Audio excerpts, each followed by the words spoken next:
entertainment, and news. ENN present new video. If you find yourself hiking in central Argentina, check out the Aconcagua Provincial Park in Mendoza Province. Located in the Andes Mountains, the park draws adventurers and thrill seekers of all shapes and sizes. They can go skiing, climbing, and hiking through the stunning mountains. They just have to watch out for freak landslides. On January 24th of 2016, a group of hikers was crossing a steady stream when their guide heard something in the distance. It sounded like an airplane passing overhead, but the sky was empty. He knew exactly what that sound meant and ordered everyone to run away.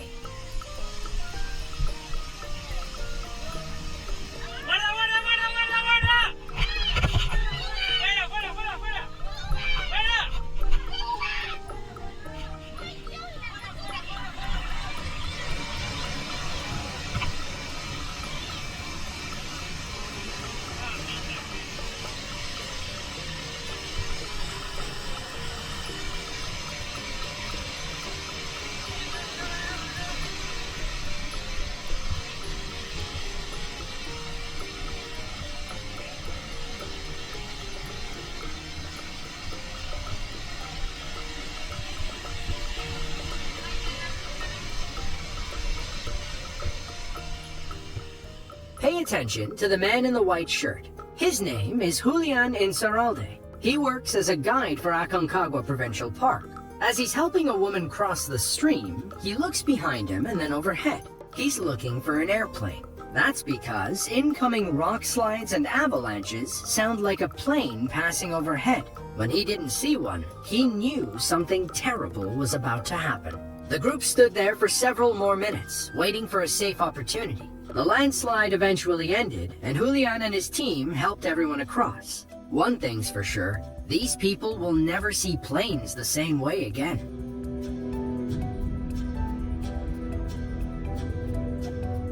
June of 2021 was a bad time to be a bridge in China. Heavy rainfall during the summer caused extensive flooding across the country. In Nanping, a prefecture-level city in Fujian province, water levels in the Mayang Creek allegedly rose to record levels. Floodwaters rushed downstream, leaving a pile of debris next to a steel bridge. Trees, planks, slats, branches, you name it. It was like a beaver dam full of junk pushing against the frame. The pressure kept building, and the bridge finally snapped.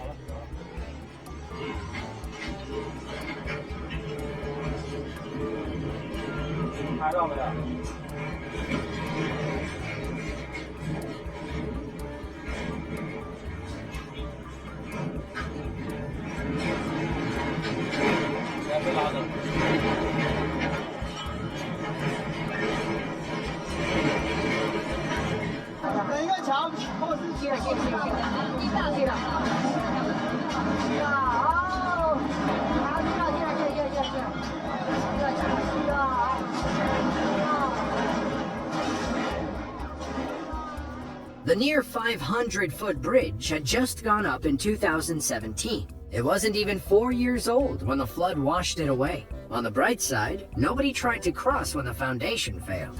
This wasn't even the only bridge in China to fail that day either. About 2 hours north, in the village of Caoting, a pontoon bridge failed under immense flood pressure. Thankfully, nobody was hurt during either collapse.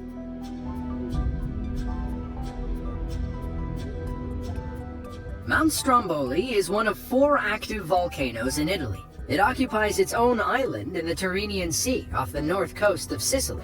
According to Greek mythology, it's home to the 3 Aeolos boys, sons of Helen, Poseidon, and Hippotes. To modern Italians, it's the lighthouse of the Mediterranean. The nickname is due to frequent nighttime eruptions that attract tourists from all around the world. On August 28th of 2019, a live webcam trained on Stromboli caught a magnificent daytime eruption. The camera's microphone was no match for Stromboli's big boom. Thankfully, the video never misses a beat.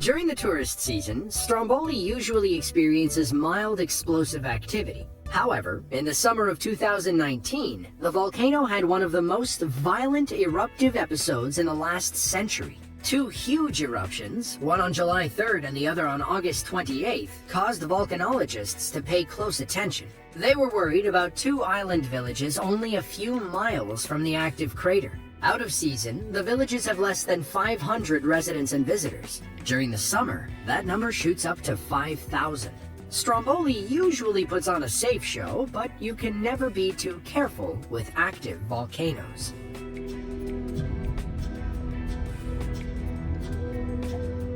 Kajen is a decent-sized town in central Java, Indonesia.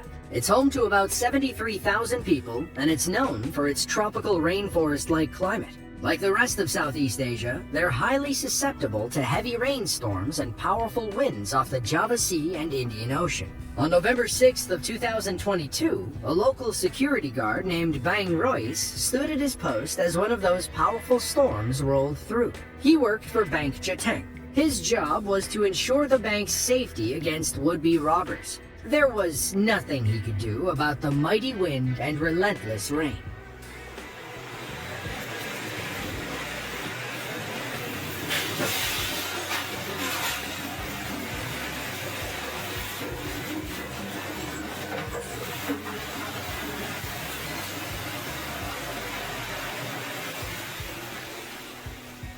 Bang said he was just standing there when the storm picked up out of nowhere. It lasted for 15 minutes before finally subsiding. He remembers the sky staying dark once the wind calmed down. According to reports, the extreme weather damaged hundreds of homes and offices. The wind knocked over several trees, which landed on people's cars and roofs. Thankfully, nobody got hurt by any falling debris. Many did lose electricity when the grid went down. They didn't get the power back online until later that night.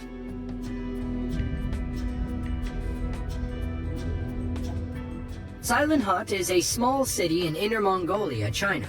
It was home to Genghis Khan's older brother during the Ming Dynasty. Today, it's home to about 250,000 people. More than half live in the urban area, while the rest reside along the rural outskirts. On June 24th of 2020, a massive tornado moved past the city. Those living in the rural districts watched it stretch down from the sky and curve like a ghost's wispy tail. It took on the classic tornado color and shape as it picked up dirt and debris.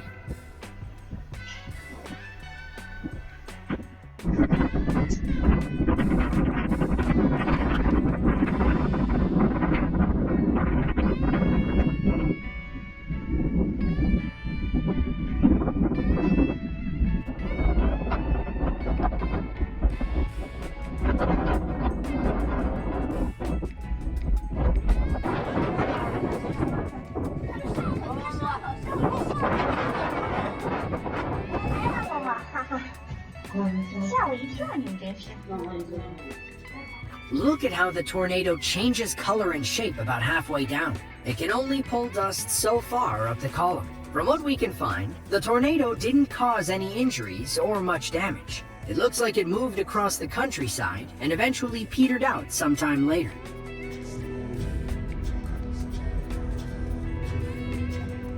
On August 23rd of 2017, Typhoon Haido slammed into mainland China. It made landfall in Zhuhai, a prefecture-level city in Guangdong province. About 2.5 million people watched as 90-mile-per-hour winds sent water rushing into their streets. If it wasn't bolted down, it got blown away. Several videos emerged from Zhuhai City showing just how powerful Haido was. According to the South China Morning Post, it was the strongest storm to hit the region in over 18 years.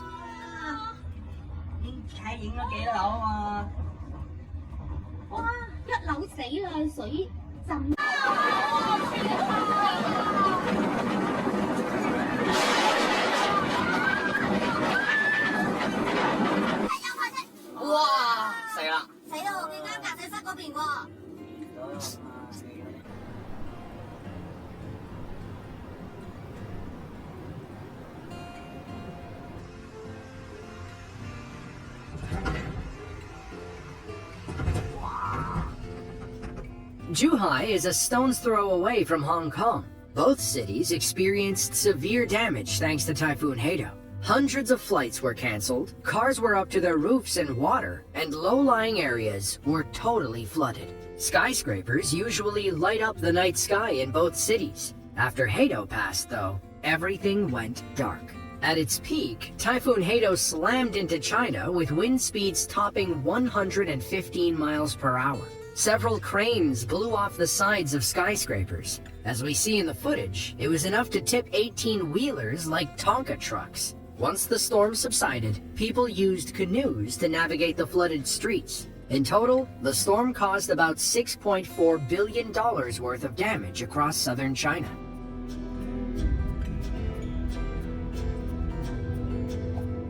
At over 12,000 feet, Mount Semeru is the highest volcano on the Indonesian island of Java. The locals refer to the steep side volcano as Mahameru, or the Great Mountain. Semeru is very active, experiencing hundreds of eruptions between the 19th and 20th centuries. As of today, Semeru has been erupting since April of 2014. That eruption peaked on December 4th of 2021. It's believed that the lava dome at the summit crater collapsed due to heavy rain, sparking a massive explosion. It produced an ash plume that some suggested was 28 miles high. Other reports said it was much smaller, only about 7 miles high. Whatever the case, the locals living in the village below were in for a harrowing experience. Allah!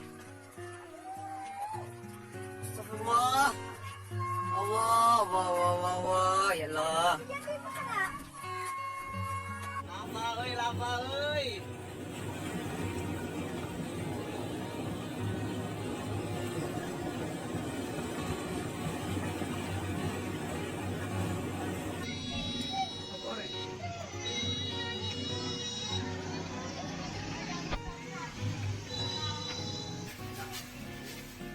It was pure chaos after Mount Semeru blew its lid. People fled the nearby villages as rescue workers pushed in to save those in need. They found homes and mosques buried up to their roofs in ash. There's no way anyone trapped inside could have made it. The December 4th eruption was the largest at Mount Semeru in recent history. As of December 9th, it had displaced over 6,500 people. 3 districts in East Java were covered in hot ash and lava avalanches. The eruption damaged nearly 3,000 homes and affected 24 schools across the region.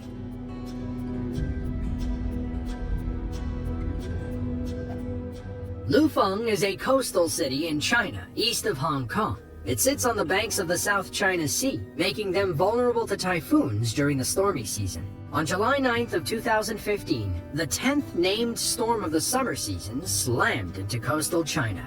Even though Typhoon Linfa was only a tropical storm, a Category 1 typhoon at best, it still caused plenty of damage in Lufeng City. People struggled to stay on their feet, and loose objects got tossed around. Those who kept their footing were able to capture some stunning footage.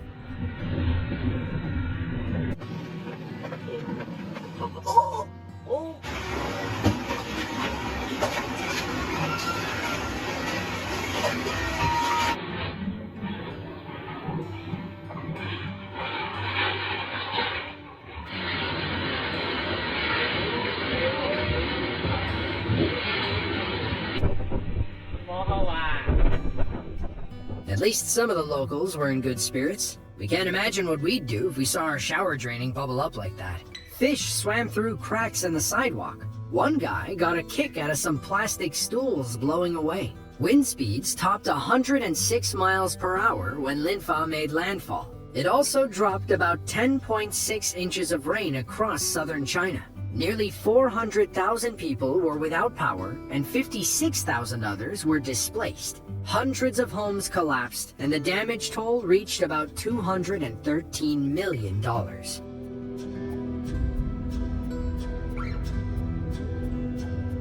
In June of 2022, Montana Lieutenant Governor Kristen Juris declared a statewide disaster due to catastrophic flooding in Yellowstone National Park. Heavy rain battered the Yellowstone area. That, combined with melting snow, caused widespread flooding throughout the region. Several roads and bridges were destroyed, along with a few unfortunate houses. Gardiner, Montana is a small community of about 800 people. They were among the most affected cities and towns during the Yellowstone floods. On June 13th, as the flooding finally calmed, a few locals gathered to watch someone's house float downstream.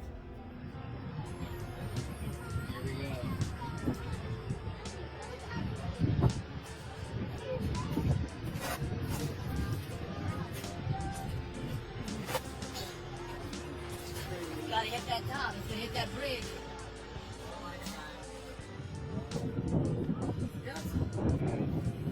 Look at that inflation. Oh! I figured it's gonna stop. Ramon and Nicole Perez worked for the National Park Service. They'd been living in employee housing for the past 5 years. They and 4 other families couldn't believe their eyes when their home fell into the river and floated away. A crowd gathered near the bridge when someone spotted the Perez home. It had sunk down to the roof and almost made it under. To make matters worse, Highway 89 was completely flooded, preventing anybody from getting in or out of the town. Tourists were stuck, and locals couldn't get to the grocery store. Couples like Ramon and Nicole had to rely on friends for help.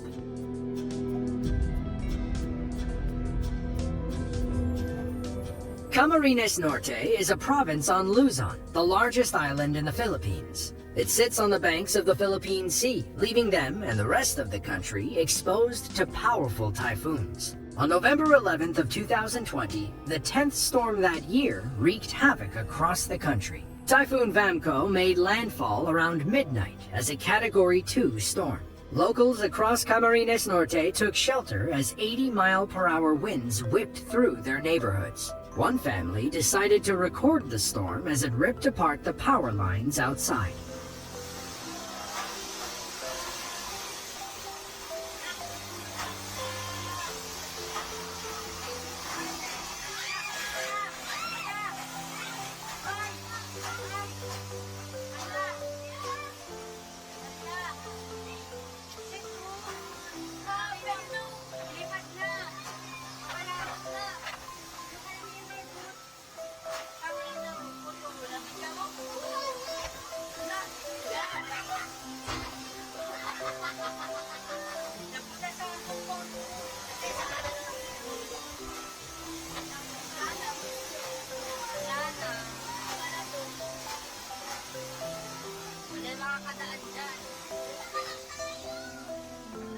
The families had been without power for a few days. They were only a week removed from Typhoon Goni, which destroyed thousands of homes across the Philippines. It was also responsible for tearing down the pole. Once the storm died down, repair teams drove out to fix the damage. They finally got it up and running, but Vamco had other plans.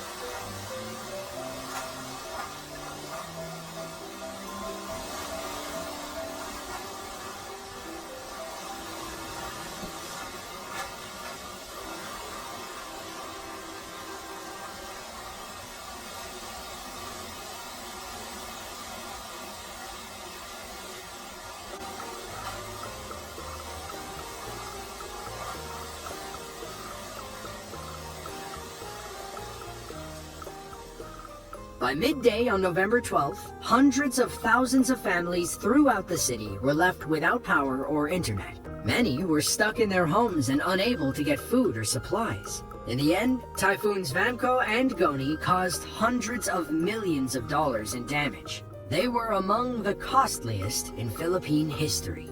If you enjoyed this video and want to see another, then be sure to click the link on screen now. As always, thanks for watching, and we'll catch you. If you like my video, watch, share, subscribe.